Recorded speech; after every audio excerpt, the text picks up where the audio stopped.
Komiði sæl, það sunnudagur og þá sýnir Egils hérna á samstöðinni. Þessi þáttur verður svolítið sérstakur.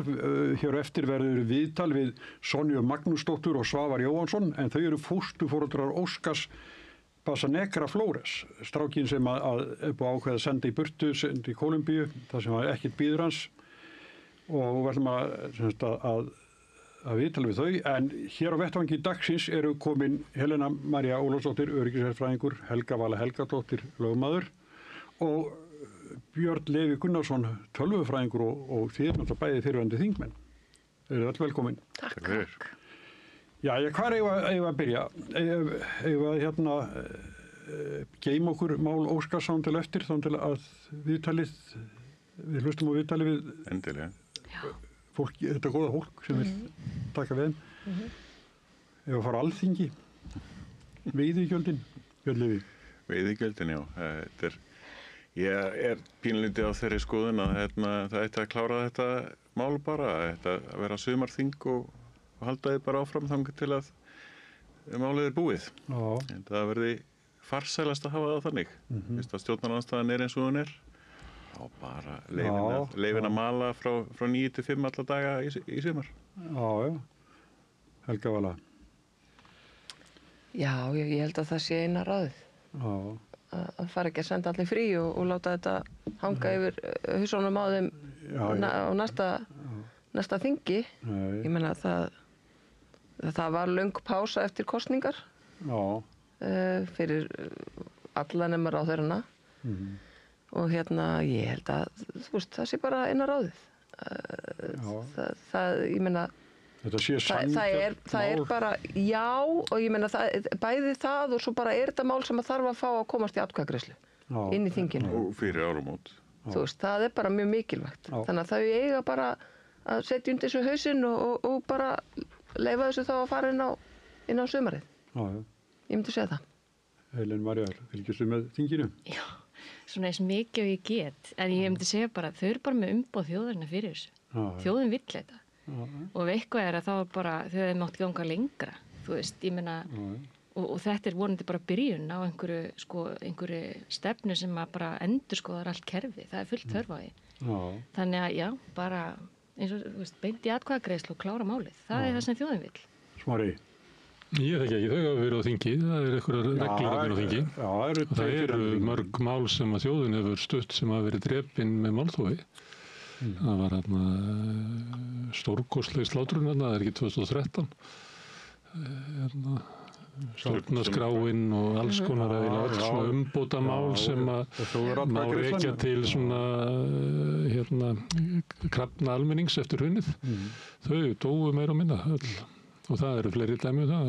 En ekki svona framtíð ríkisstjórnar svolítið undir því að þeir ná að klára þetta mál? Þetta orðið svolítið svona harka? Ekki vont að þau eru að bakka út úr? Ég heldur bakka ekki. Það er bara skrítið þau bakka. Þau bakka ekki, það er ekkert máli, en náttúrulega máli kemur inn núna í snemma þessu ári, Þannig að þú veist, þingleg meðferð og allt þetta, það er alveg að segja að málið sé ennþá í vinnslu og það myndi vera bara lagt fram eftir haust og klárað fyrir áramót. Ekkert, þú veist, ólíklegt að slíkt sé, en það er engin þörf á því að hafa það þannig. Ég held að það sé bara mjög... vilja stoppa það. Ég veit það, og þess vegna er það í rauninni bara pólitískt séð, af því að málþófstækið er eins og það er. Að fyrst þau vilja endilega nota það, þá bara leyfa þeim að nota það, leyfa þeim að tala sig í hel bara einfaldlega til að klára þetta mál. En svo er þetta málþófið birtist líka, það er allt í einu verið önnur mál mjög lengi í meðferðum eins og leigubílstjóra sem að virtist vera svona smávægileg breyting sem allir í þingmenn voru sammála. Allavega allir í stjórnarandstöðunni, þeir vilja allir, þau vilja öll að leigubílamáli klárist. Þau vilja líka öll að lokuðu búsetuúrræðin klárist. Þannig að þau eru í rauninni þarna farin að vinna mjög gegn sér og sínum svona stefnumálum. Þannig að ég held að á endanum muni fylgi þessara stjórnarandstöðuflokka halda áfram að dala og ég held að það verði flókið. Bergþór Ólason átti flottustu innkomin í þetta mál, hann þegar hann kom, eins og segi, gegnum flugvöllin, en þá viltan á sér heimildu. Það var útlendingur sko og leigubíl og hann þóttist vera ferðamaður. Og það fekk stóra texta. Já, og hann svindlaði á hann og sagði hann. Þetta svo alvarlegt mál. Sko, leigubílalögin eins og þau fóruð þarna í gegn, þau voru alveg ekkert sko neitt endilega rosalega hryllileg. En það mjög auðvitað að klúðra framkvæmdinni sem að hefur verið gert í rauninni. Eftirlitið með þessu og allt svoleiðis. Þannig að það eitt hvernig lögin eru og annað hvernig þau eru framkvæmt. Við sjáum þetta í útlendingamálunum líka til dæmis og mörgum öðrum málum. Þannig að þetta ekkert svona kannski eins alvarlegt og þetta hefði þurft að vera. Nei. En Sigurður Ingi, hann stendur bara við vaskinn til að þvo hendurnar á sér af þessu máli sem þó hans mál. Algjörlega hans mál. Já, og það kannski einn vingill sem einmitt varðandi þessa vanrækslu á eftirliti og þess aftar og það varðandi útgáfu meira prófana. Af því að þar virðist ekkert eftirlit akkurat bara á þessum enda, eftirlit sem þó allstaðar annar staðar þegar þú tekur próf, að próftaki sé raunverulega að taka prófið.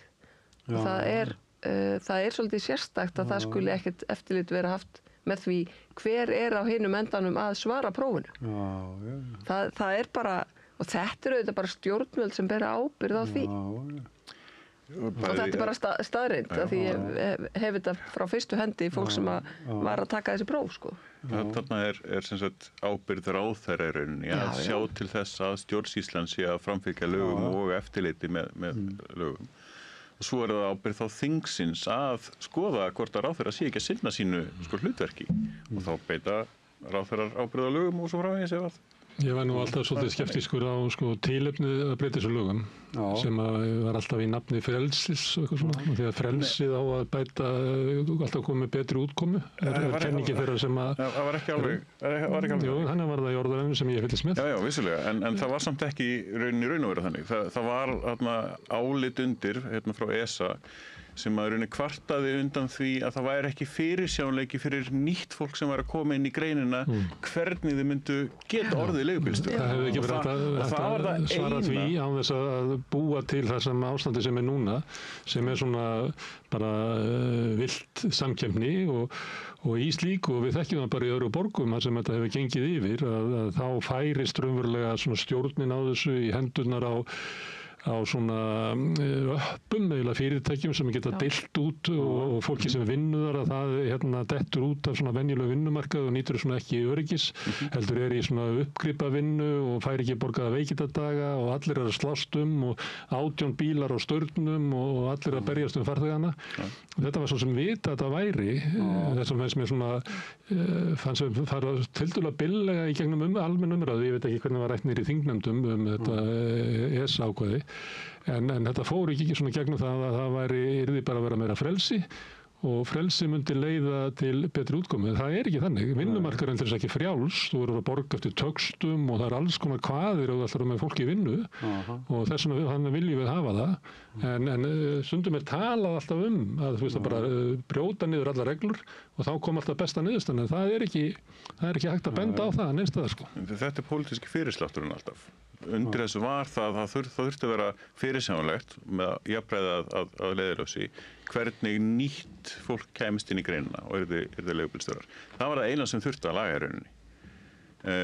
Svo náttúrulega farið bara í pólitískan skrýpaleik í rauninni og setti þetta frelsistóta og til þessi rauninni að ná einhverju ákveðinni niðurstöðu sem að var einhver allt önnur heldur en var rauninni lausnin við vandanum sem var rauninni að benda á. Nei, svo Smári var að tala og þekkt annar staðar. Vandinn sem skapast. Þetta bara fyrirsjáanlegt og það sem mér finnst alltaf, þetta ekki bara í þessu leigubílamáli, mér finnst alltaf allt í kringum, allar ákvarðanir sem tekna eins og þú segir. Það aldrei fyrirhyggjuleysið svo rosalega varðandi hvernig ætlar að síðan að framfylgja þessu. Og mér finnst þetta að vera gegnum gangandi með íslenska stjórnsýslu. Ég svona utanaðkomandi og alltaf að horfa inn á þetta. Mér finnst allt vera frekar fyrirsjáanlegt. Þú veist, hvort sem það fjöldin af fólki, hvort sem það eru allir þessi bílar, allir þessi rútur, allir þessi gætar sem voru allt í einu, þú veist, þetta bara opið fyrir þetta og enginn að fylgjast með þessu og svo þetta allt í einu komið í höng og ég skil ekki akkur getum við ekki sem samfélag verið aðeins meira sest niður og kannski lært líka bara löndunum í kringum okkur og haft smá humility og bara gert þetta almennilega. Við erum alltaf einhvern veginn ráðist áfram í eitthvað svona eins og allt brotið upp og svo fer allt í höng. En mér finnst þetta bara svona gegnum gangandi í íslenskri stjórnsýslu. Frelsi til að setja allt í höng. Já, einmitt. Eins og reglur séu slæmar, sko. Það er best að hafa fótboltan hann eða bara þú ræður hvað margir í liðinu og engin rangstaða og engin hendi. Eða eins og hún var að segja, sko, þetta að kynna sér hvernig reglverki annars staðar til þess að geta sko haft smá fyrirhyggju í að falla ekki í sömu gryfju og önnur lönd hafa og læra reynslu annarra. Það fylgdi það aldrei með þessu frumvarpinu í þinginu. Það var greining á því hvernig þetta hefði gert í Noregi, Finnlandi, Svíþjóð og svo framvegis.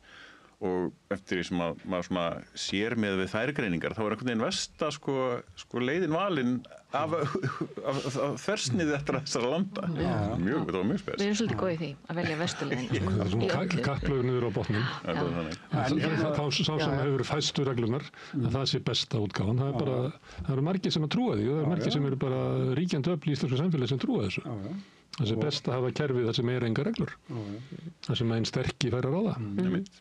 Þetta hins vegar þessi mál varðandi leigubílana, þetta blandast inn í svona umræðu innflytjendur sem er svona, mér finnst vera meira ábyrgandi. Líka nú kemur ekki brott rekin, þetta er bara fyrrverandi lögreglustjóri á Suðurnesjum, kemur fram og er með svona ákveðna svona pólitík í því að stjórnvöld standi sig ekki nógu vel í því að halda hér frá landinu flóttafólki og innflytjendum sem ætla okkur eitthvað megin. Það er svona mjög hvasst tónninn í honum og maður heyrið svona stjórnmálafólk tekur undir það og hann sakar raunverulega ráðuneytið að er það ekki bara að brjóta gegn öryggi okkar íbúana. Þetta er þung orð frá Já, og svo kemur Björn Bjarnason og segir, ert þú ekki búin að vera gaurinn á landamærunum síðustu 5 ára að minnsta kosti? Hvar varst þú? Og maður alveg þetta er áhugaverður slagur sem að við bæði og sko ég að taka aðeins undir með þessum fyrrum lögreglustjóra því að hann var tvímælalaust undir mannaður. Það var ekki verið að sinna í rauninni mönnun á þessu svæði miðað við síðan álag sem að óx. En á sama tíma að þá kom þessi gagnrýni frá lögreglustjórunum einhvern veginn að hættan væri sko ekki vegna ákvarðana stjórnvalda að sinna ekki mönnun og gæðum þar, heldur vegna þess að vandinn væri að koma utan að var verið að kenna röngum aðilum þarna var þetta ábyrgð stjórnvalda en ekki í rauninni þessi hræðsluáróður að það væri einhver svo rosalega ógn af fólki sem var að koma erlendis frá.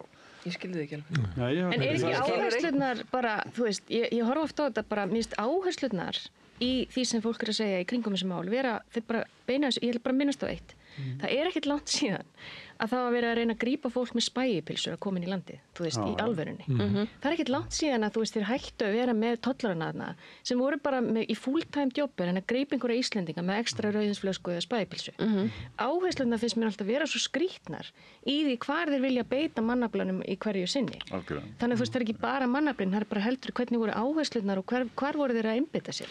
En mér var sagt, ég þekki þetta bara eins og oft þá var manni bara sagt eitthvað. Mér var sagt að sko Úlfar Lúðvíksson, ég nefndi hann ekki náðan, lögreglustjóri, hann hefði einmitt aukið mjög hörkun á landamærunum og það verið miklu fleiri sem bara kæmust ekki til landið, verið settir í gæsluvarðhald, vísað burt.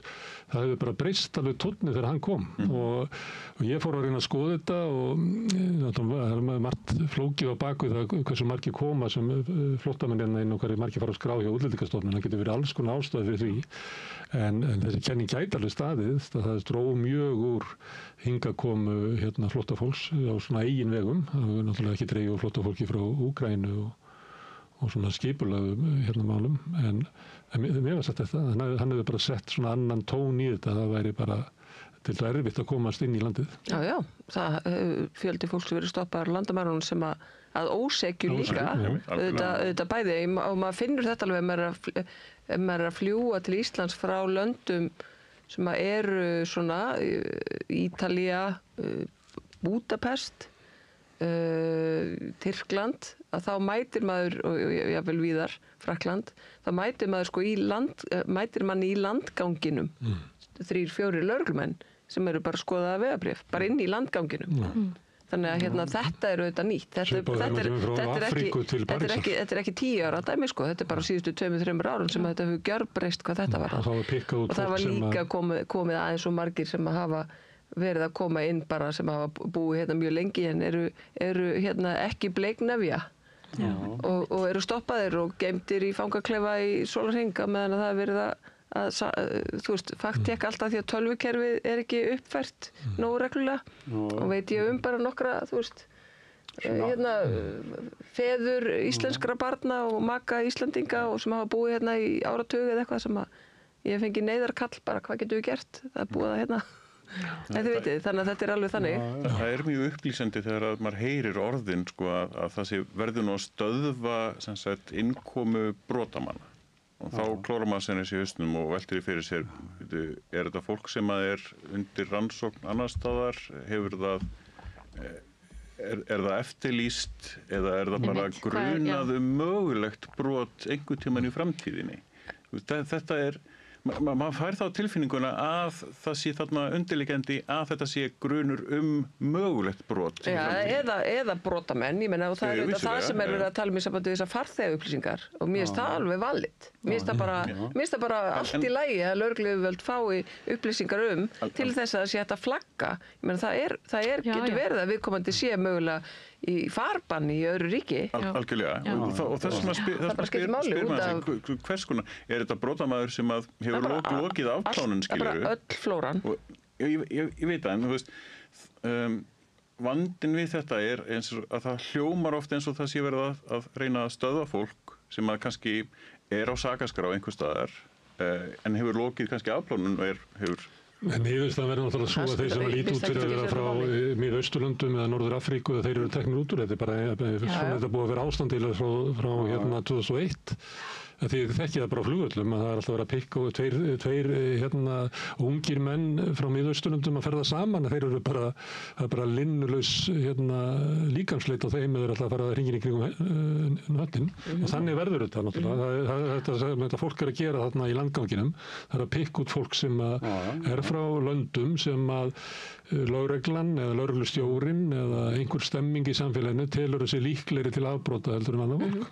Mér finnst þetta að skipta máli, sko. Ef einhver hefur verið brotamaður, lokið afplánun og er bara búin með sín, búin að klára sitt. Þetta á ekki að vera issue. Mér finnst alltaf verið að vera að búa til eitthvað svona issue til þess að ég myndi að keyra þetta á einhverjum. Ég meina, ég var í sjokki þegar ég sá Ingu Sæland og bara skrifaði henni til Alþingis og bara mótmælti hennar orðræði. Þú veist, sem er bara full af þessum aftur verið að endurtaka upplýsingum sem er ekki faktúal. Þú veist, og þetta er bara ábyrgðarleysi. Þú veist, að vera, þú ert ráðherra og ferði upp í pontu og heldur í fram að segja óframdara ástand á landamærum. Þú veist, og svo ferði að skoða og rýna í tölurnar varðandi flóttafólk og var sérstaklega að tala um hælisleitendur. Og þá kemur þetta. Það stendur ekki steinn yfir stein yfir því sem hún er að vísi.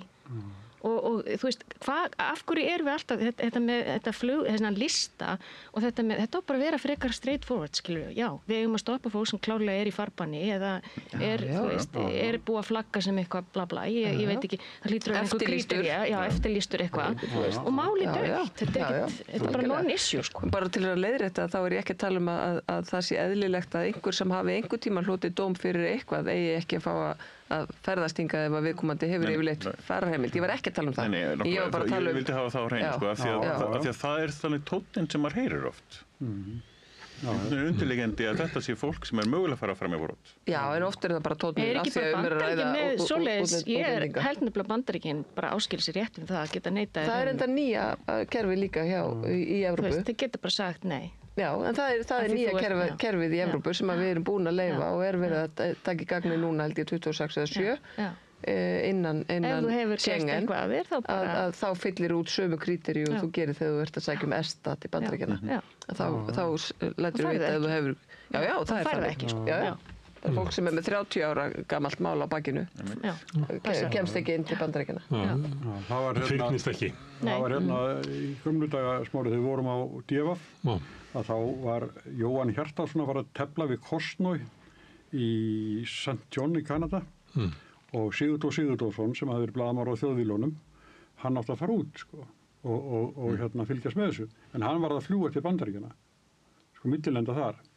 Og hann fekk ekki vegabréfsáritun að hann vinna á þjóðvílu. Já, einmitt. Og þá hringdi hann í Steingrim Hermannsson sem þá var utanríkisráðherra. Hvaða vitleysir er þetta? Svo eftir smástund var hringt frá sendir og nú sagt þetta væri klárt. En það var svona, þetta er ekkert svo ígjamörg á sen, þú veit ekki að fara aftur þangað. Ég með það er ennþá verið að spyrja þessi atriði með sko, kommunisma og nasisma og svo framvegis að ferða ávísun til Bandaríkjanna sko. Ég var sætt í 2 tíma í Bandaríkjunum á meðan var verið að vetta mig sko því að ég fæ ekki ESTA út af löndunum sem ég er búin að vera að ferðast til og mann liður bara eins og glæpamann náttúrulega og mér fannst þetta mjög skemmtileg reynsla að sitja bara innan annað fólk og þú veist frá klárlega þessum löndum og og ég var rosalega nervus þegar ég var að ferðast til Bandaríkjanna bara nýlega og þetta hugsið ykkur að sko maður er að fara til Bandaríkjanna og ég sko var alveg bara spá á ég að eyða Facebook af símanum mínum hugsið ykkur hræðslan sem var sko áskilja sér rétt til þess að taka mig síman þú eru að opna hann og sína þeim þannig að ég var mjög nervus en svo náttúrulega bara var mér flaggaði gegn og ekkert mál og hann sagði alveg bara no ma'am, Homeland Security is not after you this time húslega fyndið og maður eitthvað svona já, þakka fyrir en þetta er bara í hvað heim erum við komin sko. Þetta reyður fólki ekki tekið afsíði svona sko En umræðan í tengslu við svona þessa innkomu Úlfars inn í umræðina hann fór í spursmál hjá Stefán Einari á Mogganum og þegar ég vaknaði í morgun þá var fréttin á Mogganum segir böðul ganga lausan í Grundarfirði það kemur eiginlega ekkert landamæraeftirlitinu við þetta er maður sem var dæmdur fyrir morð hér í Rauðagerði og er erlendur ríkisborgari og mun sita af sér helminginn af tímanum og verður svo vísað á landi held ég og hann er á Kvíabryggju og er þar landi með dagleyfi til þess að fara í messu í Grundarfirði. Búin að afplána 4 ára eða ekki eitthvað? Já. En ég er bara að velta fyrir mér þessari sko stemningu Þetta er stemningin. Hún er svo rókjörn að hún ríkur strax upp í einhverju tilfinningu að ég er bara að vera rosalega óöruggur á Grundarfirði af því að þessi lögreglustjóri er ekki ennþá að vinna í Keflavík. Það er svona fréttir svo var hérna fyrir mörgum ára sko Svertiki og Súgandafirði eða hvað það var sko. Já, það var bara spilum við fótbolta. Þetta var svolítið góð setning hjá Smári. Ég á að verða ofboðslega hræddur á Grundarfirði því að einhver lögreglustjóri er ekki lengur að vinna sem lögreglustjóri í Keflavík. En það er bara þannig. Og sjáu þið einhvern veginn hvað þetta er bjagað. En hann er að segja að það er verið að brjóta á öryggi okkar sem borgara með því að hann fá ekki þetta nýja starf.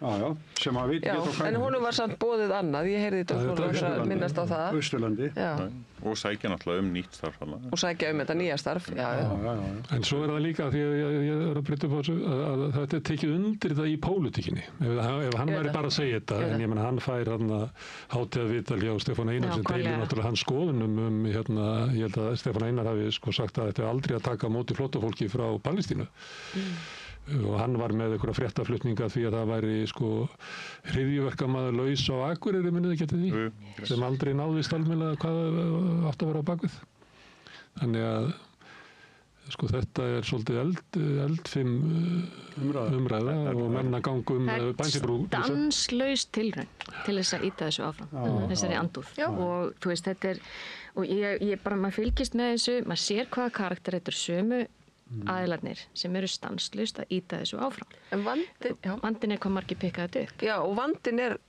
hvað margir ákveða að segja ekkert. Varðandi þessu umræðu. Af því þeir vil ekki missa atkvæðin til dæmis. Nákvæmlega. 2017 þá sagði Áslaug Arna að það væri ekki skandal, það væri eitthvað ömurlegt að vera í þingflokki með manni eins og Ásmundi Friðriksssyni sem var þá að ala útlendingaandúð. Í ræðu, eldhúsdegi eða stefnuræðu var hún komin á nákvæmlega sama stað bara 4 mánuðum seinna. Bara með sömu ræðu. Bara algjörlega með sömu ræðu og Ásmundur hafði verið með þarna nokkrum árum áður. Það var bara komið það er bara búið að normalisera þetta hatur. Það er bara fullt af fólki sem að finna fyrir þessu okkur með einasta degi í vinnunni eða skólanum eða hvað sem er. Mér finnst gagnrýnin mjög áhugaverð núna sem hefur verið hérna á ráðuneytisstjóra og ég veit ekki hvað og hvað af því að ég var í fjárlaganefnd og þá fáum við alltaf til okkar eru tillögur ráðuneytanna fjárveitingar til þess að mynda sinna landamæragæslu og ýmislegt svoleiðis. Þá heyrðist ekki píp í þessum lögreglustjórum. Það kom aldrei, þetta er langt frá því að vera nóg. Hvar voru raddirnar þá? Því að við fengum ítrekað á tilfinninguna og tiltölulega bara sagt innan nefndar að þau voru einfaldlega að banna það. Að tala ástæðan fyrir að stofnanir mættu ekki senda umsagnir til eða opinberlega eða til Alþingis sem sagt fjárveitingar tillögurnar sínar. Við lentum í því sem sagt að það var verið til dæmis landhelgisgæslan frekar fangelsismálastofnun líklega að Fangelsismálastofnun gerir tillögu sem sagt rekstur til ráðuneytisins og það er fram og tilbaka verið að segja þið fá bara svona mikið pening en þeir segja á móti við þurfum svona mikið pening til að geta sinnt lögunum og lokum kemur sem sagt tillagan til þingsins. Þá spyr ég er þetta nóg til að sinna lögbundnum verkefnum? Og fangelsismálastjóri segir nei, það er það ekki. Og þá velti ég fyrir mér hver ber ábyrgð á því að leggja fram fjárlög sem að uppfylla allavega það lagakröfur sem hafa verið settar. Og þegar maður biður sem sagt samskiptin, hvað sem sagt af því að fékk það viðurkennt í rauninni að Fangelsismálastofnun hefði ekki sendt fjármálaáætlun til ráðuneytisins sem að dugði meira þess að fyrir lögbundnum verkefnum og þau eru báðum dómsmálaráðuneytum þessi samskipti þá sögðu bara að vera trúnaðarmál. Sem er náttúrulega bara bull á þaður í fjárlaganefnd. Fyrir utan það að greiningin á þessum málum er þannig að það er svo mikil áhersla, bara til dæmis í lögreglunni, að horfa á þessa opna uppbyggingu í lögreglunni og áherslunar. Aftur kem ég að þessu. Greiningin í kringum þetta er alltaf út frá einhverju svona mjög herlægu sjónarhorni, þú veist. Í staðin fyrir að skoða samfélagið út frá einhverjum öðrum punkti, velferð borgarana og þannig að þú veist það sem að mér finnst þegar ég horfi svona og nú ætla ég að taka fram að ég hef ekki unnið í lögreglunni, ég þekki sem mál ekki í details en það sem ég sé svona opinberlega er að þú veist það er hægt að beita lögreglunni þannig að þetta sé miklu meiri samfélagslögregla vegna þess að þannig færðu sko intelligence, þú með því að vinna inn í samfélaginu, með því að vinna þú veist uppi í Breiðholti, með unglingunum, þar átt að vera að setja allt effort. Þetta er aðferðafræðin við gengjamyndun. Já, íslenska aðferðin er einhvern veginn orðin svona, þú veist, við verðum bara að þeir verða bara að fá meiri byssur og það er alltaf response frekar en prevention, afsakið slangkvæmst. Rafvarnarvopn. Það var lögreglustöð í Breiðholti og ég minnst að þekki mann sem vann þar og þeir voru að tala í úlingana og keiningarfið og sem sagt krakkarnir vissu hvað þeir hétu og svona, þorðu að tala við þá. Og Heiðistorgi og niður í bæ. Já. Það voru bara lögustöðar út allt. En Björn er að benda á að banna að tala niðurskurð og vangetu stofnana til þess að sinna sínu hlutverki. Og við vitum alltaf að sko fangelsismálin eru algjöru óefni, það eru biðröðir, langa biðröðurinn að komast í fangelsi og það er brotið gegn mörgu fólki út af sko vangetu fangelsi við vitum það sama á við lögregluna, við vitum það sama á við aðstöðu fyrir fólk með geðræna vanda sem hefur brotið af sér og eitthvað fleira og svo fáum við fréttir af því það sem kemur í fram veikleikar kerfisins að það eru afbrot framinn og eitthvað fleira sem þetta getum við aldrei sagt að hefði verið að koma í veg fyrir það en það kemur svona það er svona einhverjar ástæður fyrir að staðan er svona að þá erum við ekki að ræða það þetta sé afleiðing sko niðurskurðarstefnu til áratuga heldur eigum við að fara að tala að við verðum að stoppa það að fólk komi til landsins þetta er svona hvernig þetta komast að einhverju niðurstöðu í þessu samfélagi ef umræðin er alltaf eitthvað allt annað en hún á að vera og ef við fáum ekki líka framkvæmt samkvæmt lögum eða fjárveitingar samkvæmt þeim lögum sem eru í gildi allir sem hafa komið til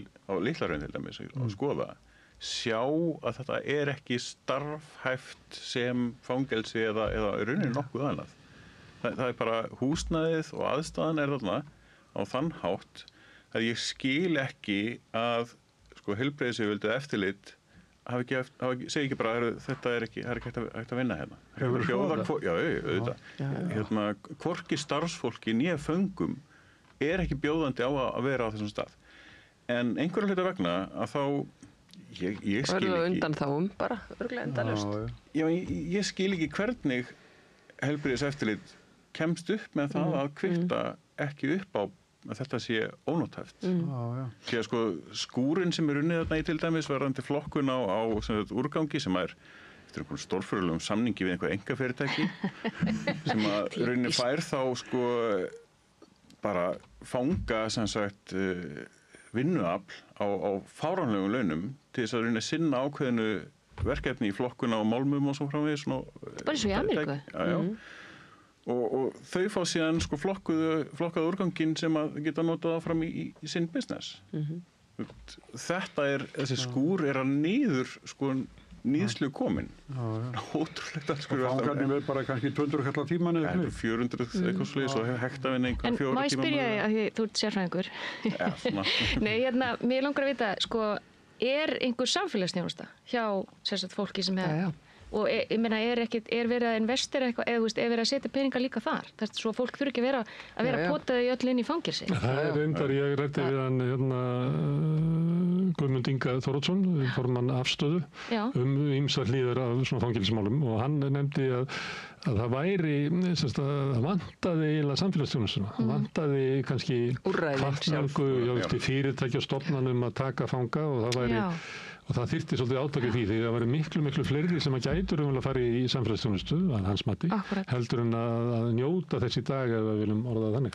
En svo reyndar eru aðrar hliðar á þessar samfélagsþjónustu. Í fyrsta lagi að þá það þannig að við ákvaðum að útvíkka það þannig að allir sem eru með dóma allt að 2 árum sem ekki hafa fengið ofbeldisdóma geta farið í samfélagsþjónustu og það var bara lengt, þetta var alltaf ár sko af því að það svo mikil skortur á úrræðum það er ekki pláss í fangelsunum þannig að það var ákveðið að lengja þetta upp í 2 ár og í staðinn fyrir að þetta sé dómari sem taki ákvörðun þetta að dæma fólk í samfélagsþjónustu að þá það hjá fangelsmálayfirvöldum að ákveða hverjir fá að fara í samfélagsþjónustu og hverjir ekki hvaða úrræði og hvernig og hvaða langt og allt það sem í rauninni mjög ógagnsætt kerfi og bara myndi ég segja að væri alls ekki gott sko af því að þetta riðlar líka bara svona réttarvitund fólks og jurisprudens bara það það sko þetta er ekki gott sko. Mér var sagt að þetta hefði leitt til þess að dómarar væru að fara yfir mörkin vegna þess að þeir væru að meta sig svo að þeir ætla ekki að dæma þig í samfélagsþjónustu heldur í fangelsisvist þá bæta þær við viku eða eitthvað, ég veit ekki hvort það sé svo þeir reyna að komast yfir mörkin þannig að dómur þeirra standi og fangelsisvöld hafi ekki val að setja fólk í samfélagsþjónustu. Ekki eingöngu, en ég meina oft ég veit ekki hvort þetta sé satt sko. Þetta getur mjög vel verið af því að sko ég meina við erum ekkert sérstaklega refsiglöð. Við erum það ekki, við erum ekki að setja fólk bak við lás og slá í áratugi og við erum með sko mjög mikla slökun eftir að afplánunin er hafin, hvað fólk er inni lengi í fangelsi og svona, sem er gott af því að við erum auðvitað vonast þess að vera einhver betrun og hver dagur í frelsissviptingu er mjög íþyngjandi. En þú veist, það verður samt að hugsa þennan forvarnar þátt að þú getur ekki gengið hér og brotið að þér ítrekað og þú ferð aldrei í fangelsi, þú ert aldrei tekjur úr umferð bara. Því það er líka forvarnarþáttur og svo er það líka þessi réttlætisvitund bara brotaþola. Þú veist, hvernig má það vera lífið mitt er ónýtt, eða ekki ónýtt heldur, bara laskað og ég þarf að eyða áratugum í að byggja mig upp og sá sem að fremur glæpin á mér þarf aldrei að borga krónu því það er bótasjóður sem að borgar peningin ríkissjóður þar að segja og skattgreiðendur og þú lappar bara áfram og heldur áfram að brjóta af þér sko. Þú veist, þetta skekkir bara þú veist, þessa svona samfélagsvitund sko.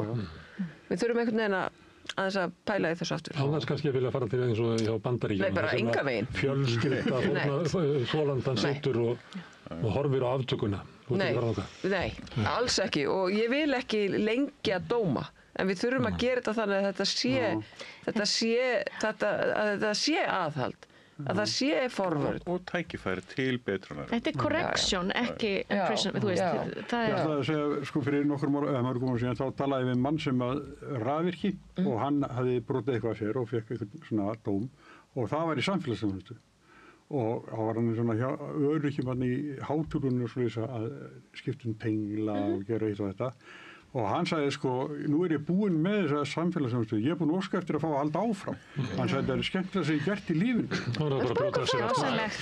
Nei, spáka það gott. Að einhvern veginn kynnast því samfélögu sem bara ekki hér vil ég vera. Aldrei kynnst þeir þakkláttu fólki. En það bara frábært. Og fólki sem hann kom heim til að laga stungur og skipta perur og svona. En það fullt af fólki sem hefur einmitt náð að snúa við blaðinu í því að vera og hitta fólk í alls konar aðstæðum. Það bara frábært. Það bara gott. En Gunnar Smári, bróðir, við ræddum ekkert fundin hér í gær. Við ætlum að tala hann núna, aðalfund sósíalista. Nei, þú varst þar og Helen. Ég var þarna. Já, ég veit að en þú varst nú í fórustu. Ég var eiginlega að fara úr fórustu. Það eru svona sólarlagsákvæði í flokknum. Þannig ég var búinn að vera formaður framkvæmdastjórnar í 8 ár og það var ljóst að það yrði eitthvað breyting þar á. Þannig að ég ætlaði nú ekki að...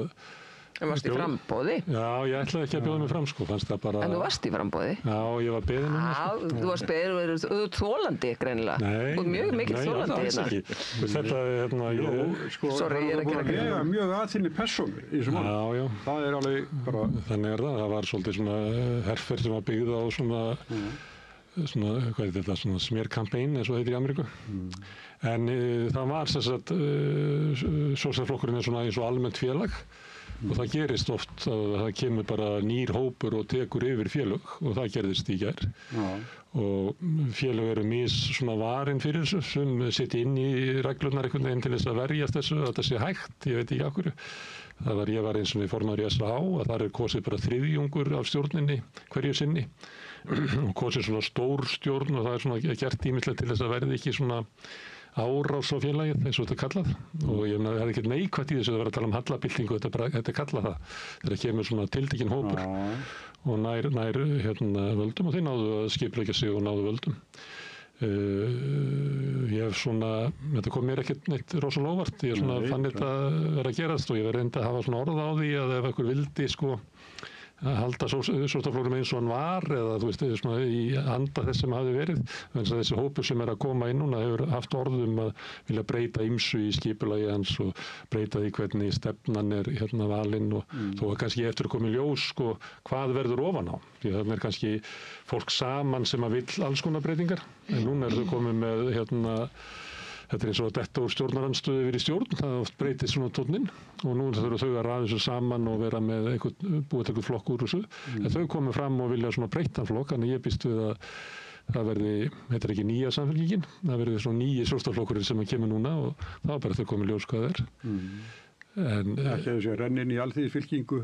Nei, það voru þarna... Hann var blístrað allan fundin, hann var svo glaður. Það var Valdi... Já, var hann mættur? Hann er í stjórn og líka... Lengi vonu einu. Fólk er hann af ýmsum ástæðum, reikna ég með. Og mér finnst það bara að koma í ljós að því það er eitt að ná svona flokki og svo er spurning hvað er flokkur.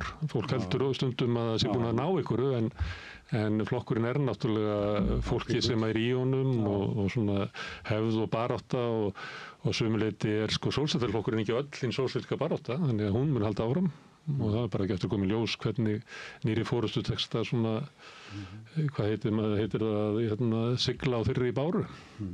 Helgi, hvernig fannst þér þetta? Hvar á ég að byrja? Já, á byrjuninni, ef þú getur. Nei, sko, málið er, ég er náttúrulega tiltölulega nýr flokks. Ég fór sérst inn í sósíalistaflokkin bara síðasta ári. Og en ég fer inn í þennan flokk, sérst áður en við vissum að eru alþingiskosningar notabenni.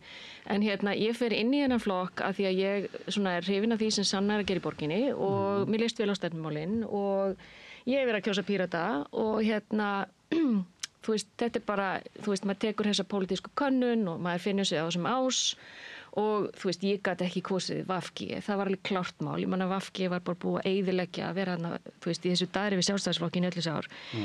Bara, þú veist, það var ekki séns.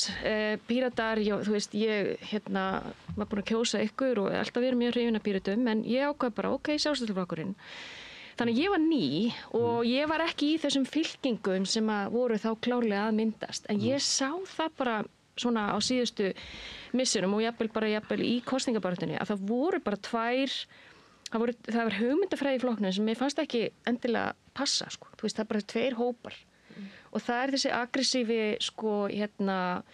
byltingahópurinn Sekivera hópurinn og svo það svona meiri moderate sósíalistar sem kannski meira svo Sanna sem bara fókusir á það sem hún þarf að gera í borginni og svona, og mér finnst þessi hópur ekki eiga neitt sameiginlegt. Þetta fyrirgefið, Ég vil taka fram að við báðum Sönnum að koma og Sæþór Benjamin Randalsson sem nýr formaður framkvæmdastjórnar en hann svaraði ekki en Sanna eins og hún hefur sagt held ég á Facebook ætla að taka sér einhverja klukkutíma í að hugsa sinn gang. Já, einmitt.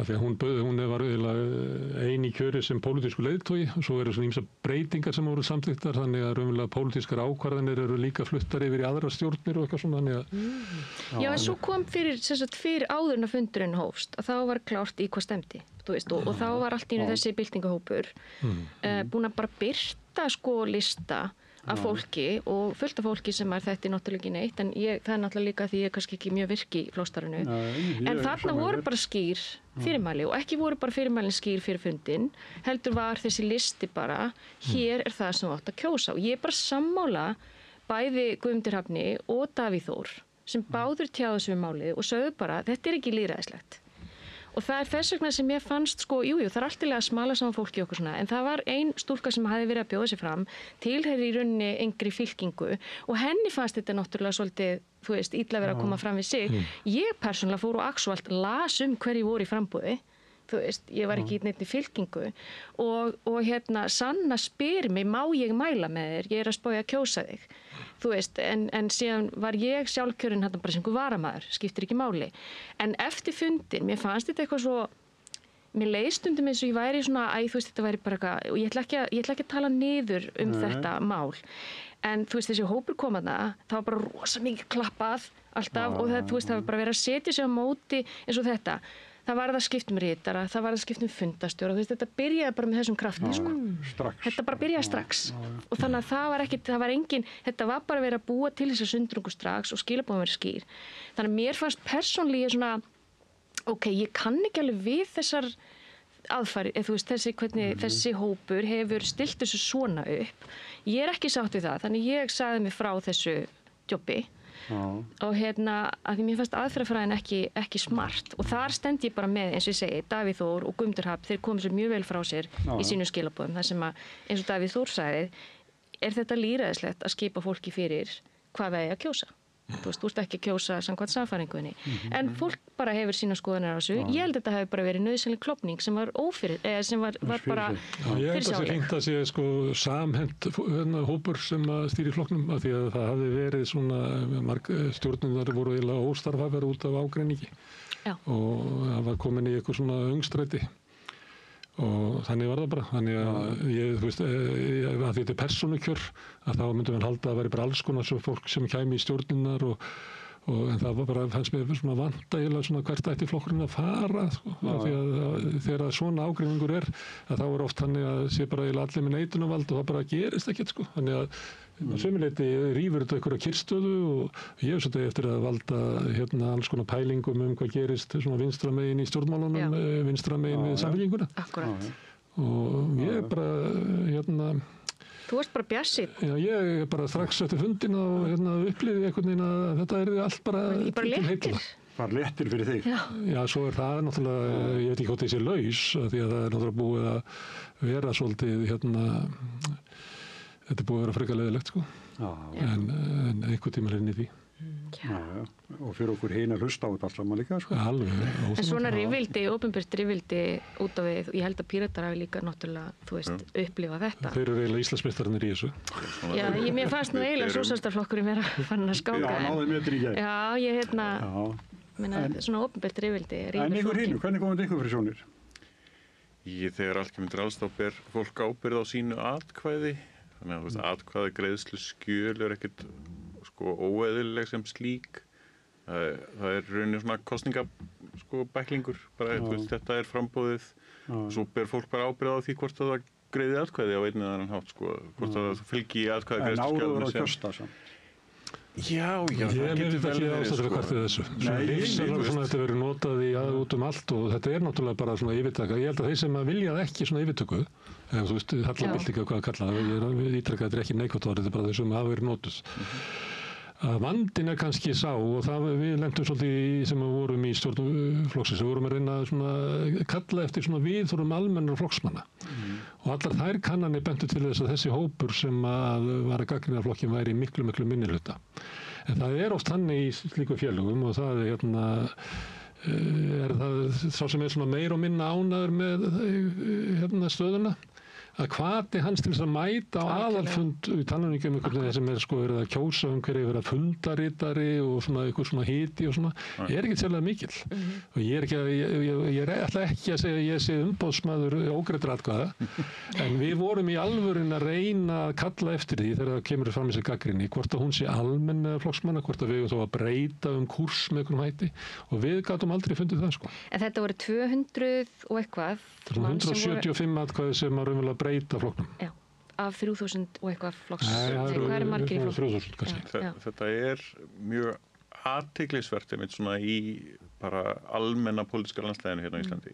Hvernig flokkapólitíkin Annars vegar það hvernig flokksstarfið og hvernig valið sko árunni lista til þá kosningasveitarstjórna eða alþingis og svo framvegis sem þá fólk sem árunni höfða til almennra kjósenda. Þannig eru flokksmenn þá að reyna að velja og hafna og þess áttar, bara hverjir geta fengið almennt traust og stuðning hjá fólki sem ekki virt innan flokksins.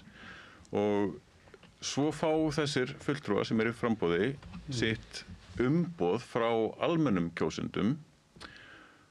Þá upphast oft mjög svona áhugaverð togstreita á milli í rauninni umboð sem að kjörnir fulltrúar hafa gagnvart almenningi og gagnvart því trausti sem við fengum frá flokksmönnum og hversu mikið á sko flokkurinn að stjórnarinni störfum fulltrúa, kjörinna fulltrúa versus rauninni almenningur og það var alltaf mjög áhugaverð togstreita það hver væri að ráða því hvað þingmenn væri að gera.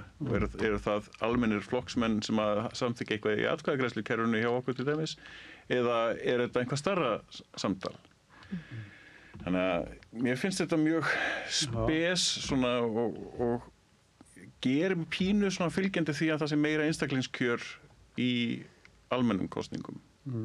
Til þess aðeins að rjúfa sko eða færa kannski ábyrgðar svona samskiptin meira á milli kjörinna fulltrúa almennings heldur endilega sko að pólitíski flokkurinn hafi þessa ógnarstjórn sem að hún hefur oft haft í mörgum flokkum. En þessi flokkapólitík nefnilega á Íslandi, ég meina þú getur ekki farið fram á Alþingi sem bara independent. Nei. Það finnst mér rosalegt. Fræðilega séð getur það. Já, fræðilega séð, en þú getur ekki, þú fer aldrei yfir 5%, þú veist. Þú gætir það, en já, fyrirgeðu. Það eru lista Þetta listakjör, þannig að þú getur það faktisk Stefán Valgeir En hérna Nei, það er heila vandi En í borginni? Hver og einn sem sagt, fulltrúi á lista að fara að fá sem sagt, atkvæði. Það að merkja X við flokk þýðir að þú merkir 1, 2, 3, 4, 5, 6, 7 niður listan. Þú færð persónulegt umboð frá kjósendum. Já. En þú þarft að vera á lista. Þú þarft að vera í þessum það er það sem ég var að segja. Þetta er listakjör. Og hver stjórnar því hvernig raðið upp á lista er ekki fólk sem að kjósa í almennum kosningum heldur flokksfélagar. Ég meina það, þú veist, við hérna getum ekki látið eins og fólk í stjórnmálaflokkum séu ekki kjósendur. Þú veist, fólk í stjórnmálaflokkum eru líka kjósendur. Það er líka fólk sem er að kjósa. Stundum eru auðvitað skráðir meðlimir í stjórnmálaflokkum ekki eins og að kjósa þann flokk sem það er skráð í. Sumir eru í mörgum flokkum og allt það. Þannig að hérna, mér finnst einhvern veginn, það var tíma gert rosa lítið úr því, eða einhvern veginn svona lítilsvirt það að einhver hefði starfað í stjórnmálaflokki lengi. Það var talað hérna, já þetta liði nú bara uppalið í þessum flokki og það vantar allt nýja brum og allt þetta. En ég er ekkert endilega sammála því að það sé neikvætt og það til dæmis er mjög óvenjulegt bara á Norðurlöndum að þú labbi bara alveg utan á götu og inn í embætti eða inn á þing eða inn í svona að vera kjörinn fulltrúi.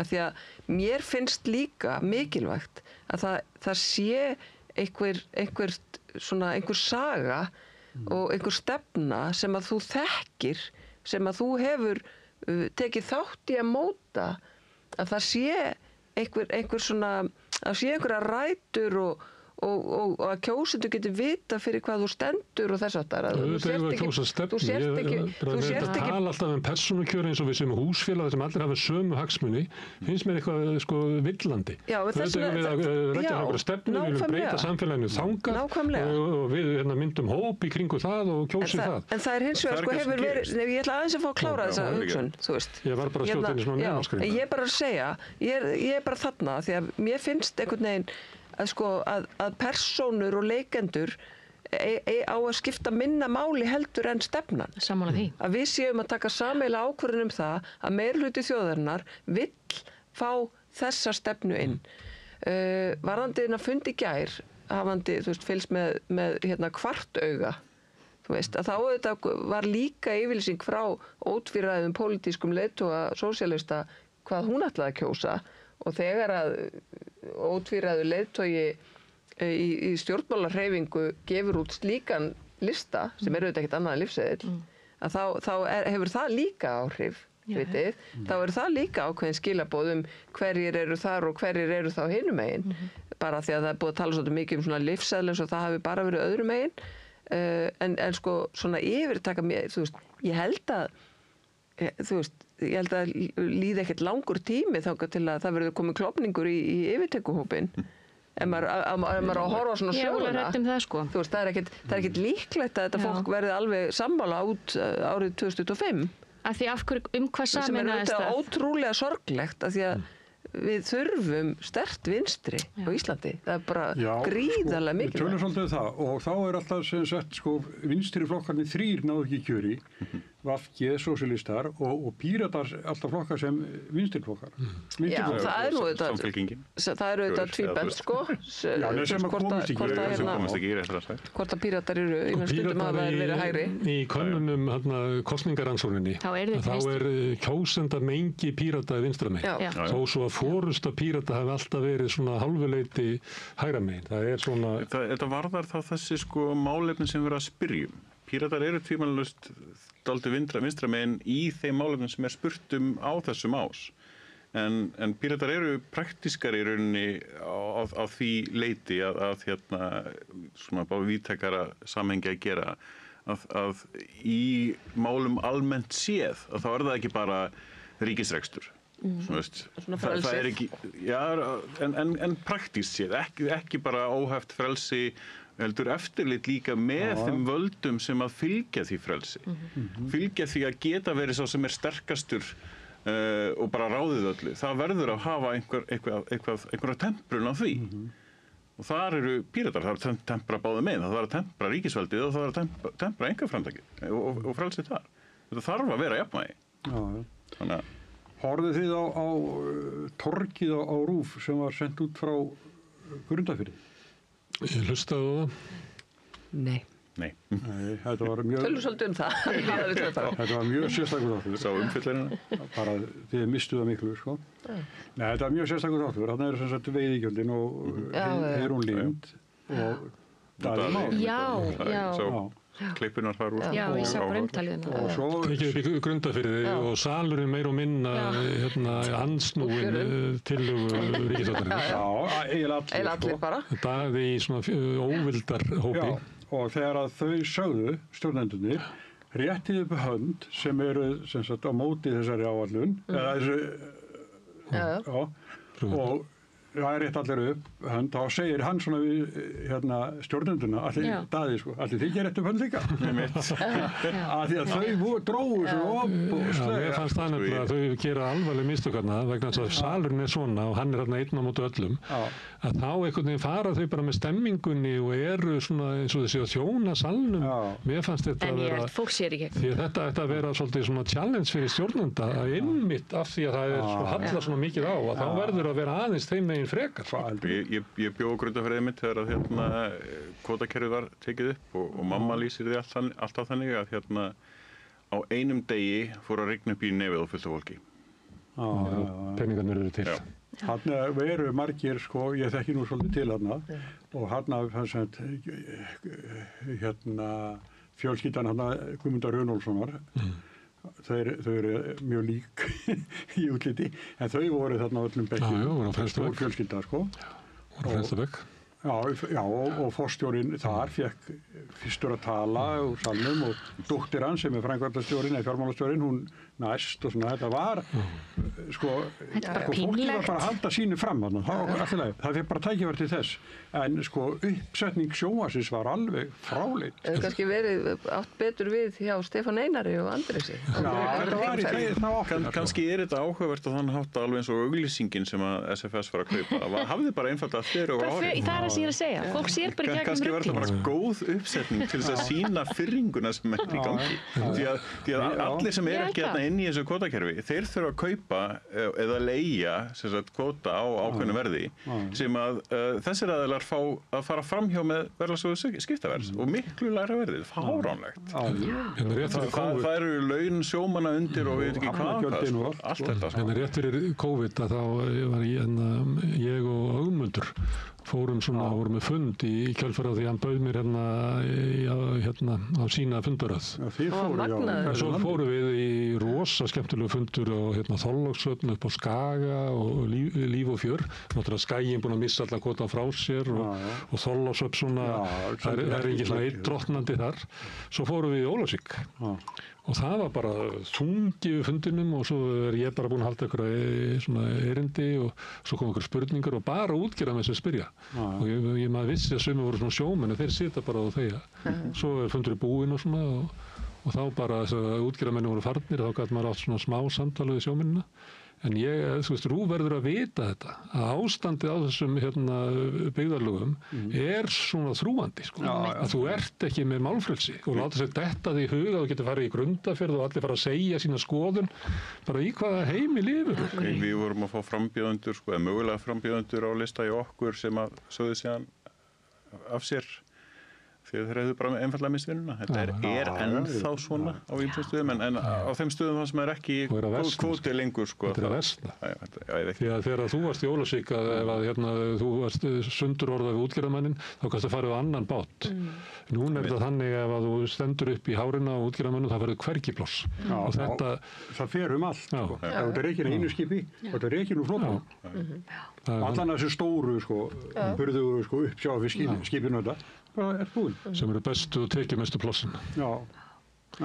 Herðu, ég veit að það var að tala um annað en ég sá að því Helga var hérna, ég sá að hún er í stjórn Evrópu. Það er náttúrulega eitt af þessum stóru málum sem að ég veit að við Rauðaborðið höfum ekkert verið duglega á að tala um, en það er svona, það á að vera atkvæðagreiðsla, þjóðaratkvæðagreiðsla á þessu kjörtímabili og núna eru bara kannski 2 ár þangað til að það verður. Í síðar en. Já, í síðar en. Hvort að þjóðin vilji ganga í Evrópusambandið, þannig að... Eða upp viðræður. Þjóðin vilja sjá framhaldandi viðræður. Það er munur. Svo sjáum við hvað bíl við fáum. Þrátt fyrir það hvað Moggin og fleiri segja, þá er munur á þessum atkvæðagreiðslum. Eitt er ekki annað. Þetta voru míslægum bara.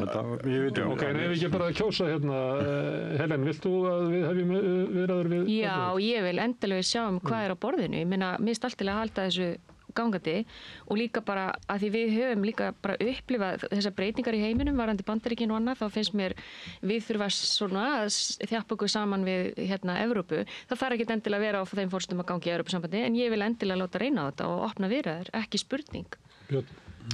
Já, það er ekkert að því að kíkja í pakkan eins og er orðað af því að þetta er nú einu svona lýðræði þar sem við eigum að segja fólki sem er ekki hluti af þessu innra samningadóti það hvað þetta snýst. Hafa ýmsir aðilar komist upp með að segja einfallega ósatt frá því það hvað aðildarviðræður myndu þýða og sem sagt aðild myndi þýða. Þannig að tvímælalaust að kíkja í pakkan. Helga Vala, þú verður aðra spurningu. Heldur að þið vinnið að þjóðin samþykki aðildarviðræður? Já, ég vona það. Við ætlum allavega að fara af stað með þessa umræðu og reyna að hafa hana málefnalega. Þetta snýst fullveldi lands sem er í krafti fullveldi síns í samskipti við önnur fullvalda ríki og þau fullvalda ríki sem eru þarna inni hafa ekki mist sitt fullveldi og það reynir í rauninni ekkert á þetta fullveldi nema þegar þú ert í samskiptum við önnur ríki. Ég meina, og það var það sem var hérna svo skemmtilegt á þessum fundi, þessum aðalfundi, að það var einmitt svolítið verið að ræða það. Sko, lögræðið þitt sem einstaklingur, það reynir ekkert á það að þú býrð einn á eyðieyju, þá er enginn að pæli því. Það reynir á það annar staðar að þú notir réttindi þín og þú eigir ákveðin rétt til þess að gera hitt og þetta. Og það er það sama með fullveldið. Sko, hérna, ríki sem er ekki í neinum samskiptu við önnur ríki, það reynir í rauninni ekkert á fullveldið. Það er þannig sem að þú notar þetta fullveldið þitt. Og þannig að við erum ekki að missa okkar sjálfstæði að neinu leyti. Ég meina, við erum í EES-samstarfinu, en við hins vegar fáum ekki að hafa nú sterkar rödd þarna inni. Og í mínum huga þá snýst þetta fyrst og fremst. Ég má skjóta inn, það eru 5 þingmenn af 750. Já, sko, Malta, ég ætla að fá að grípa þetta. Malta er með 6 þingmenn, þau eru með forsetan líka. Ég meina, þau eru bara með forsetan hérna í sín megin sem að er valda mesta embætti, nei, ekkert alltaf, þó það væri ekki eitt ríki alltaf. Nei, en ég meina, sjáu við, þú veist, það er alltaf verið að segja að við bara hverfum, en ég meina, Malta er ekki horfið. Ég er að spyrja eins og heimsýn af því að ég var að taka þú átt að gera það og það færi svo gott svar, en þú veist, þetta snýst ekki bara efnahagsmál, þetta snýst gildi, þetta snýst að vera í samskiptum við þessar þjóðir og ég held að þörfin hafi aldrei verið meiri en núna. Hver er gildi Evrópu? Í þessari brjáluðu polariseringu. Hver eru gildi Evrópu? Nú er Le Pen á flugi í Fraklandi, Alternative for Deutschland í Þýskalandi, Meloni á Ítalíu, Austrið verður, ég meina, við ætlum að sjá Austrið verða Trumpist. Það er samt mannréttindi og lýðræði, en það eru óveðurský víða, svo sannarlega. En þá þurfa þeir sem að, og þau óveðurský eru líka á Íslandi. Já, ég ætla að segja, í Bretlandi sko er alveg augljóst að í næstu kosningum Starmer er gjörsamlega búin að klúra þessu. Hann er svo óvinsæll að ég meina, hann er orðinn óvinsæll en Boris Johnson. Og það er bara staðreynd að í næstu kosningum á Reform eftir að vinna svakalegan sigur, skiptir engum máli þó þeir séu handónýtir og ljúga fólkinu, þeir eru eftir að vinna þetta. Og við bara eigum eftir að sjá allt þetta. AfD, Le Pen, alla fá miklu meir í næstu kosningum. Þetta er pendúll, hann á eftir að sveiflast í þessa átt, svo sveiflast hann tilbaka. Það er þannig. Þetta er það að skoða öfganar, sko. Það er búið að gleyma því dálítið hvernig þær voru. Þannig að það þarf einhvern að minna á það.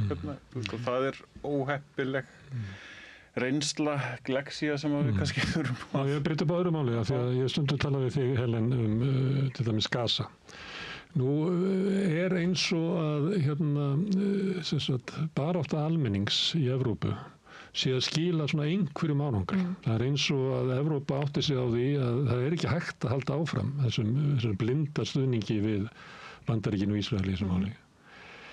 En náttúrulega hins vegar eru hugmyndirnar hvað á að segja, finnst manni hlægilega veikar frammi fyrir alvarleika glæpsins. Heldur það að Evrópa geti breytt afstöðu og er Evrópa í einhverju stöðu til þess að stöðva Bandaríkin í því að drífa þetta þjóðarmorð áfram?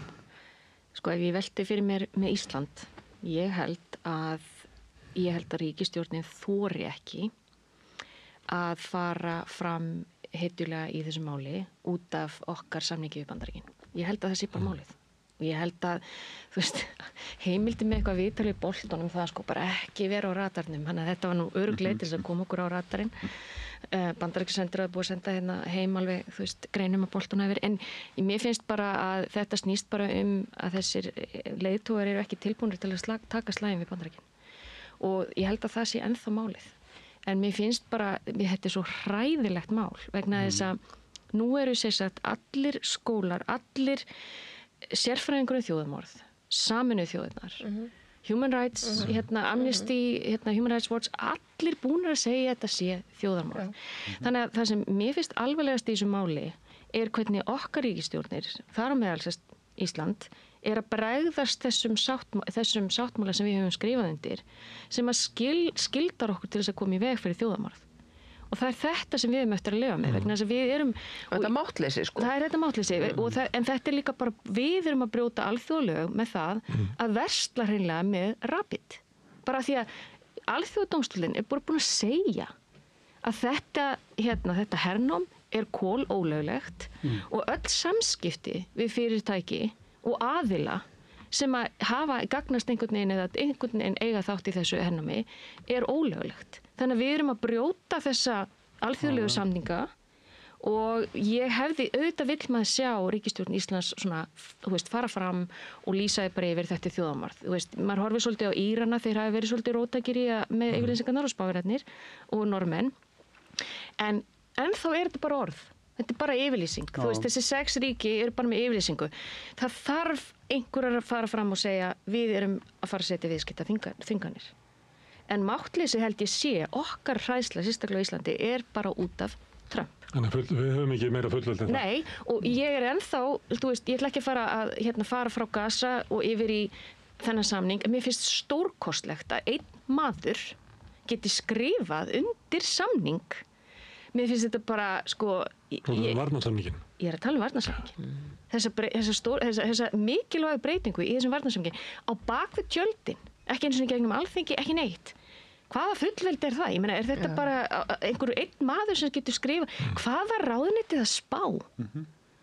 Ég veistu það, af hverju ekki tala meira þetta? Af hverju bara fólk bara, já. Trump getur bara hent niður herstu á morgun og þess vegna held ég að sé íslensk stjórnvöld þora ekki í Kanan.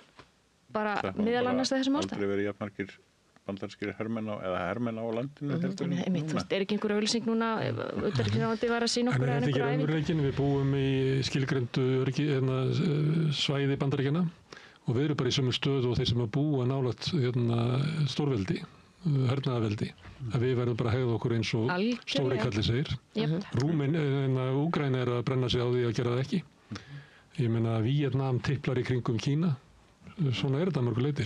Að miklu leyti þá urðu Sameinuðu þjóðirnar dálítið til með þennan svona skugga á bak við sig að þessar stóru þjóðir sem eru með neitunarvald getur rauninni látið þennan fagra sáttmála sem var komið Sameinuðu þjóðunum gilda rauninni fyrir aðra. Það alltaf að passa upp á að aðrir myndu framfylgja þeim samningi en það alltaf með neitunarvald að þær þurfi sjálfar að framfylgja þeim samningi. Þetta snýst alltaf það að sá sem með völdin getur sloppið við það að framfylgja og fylgja lögum.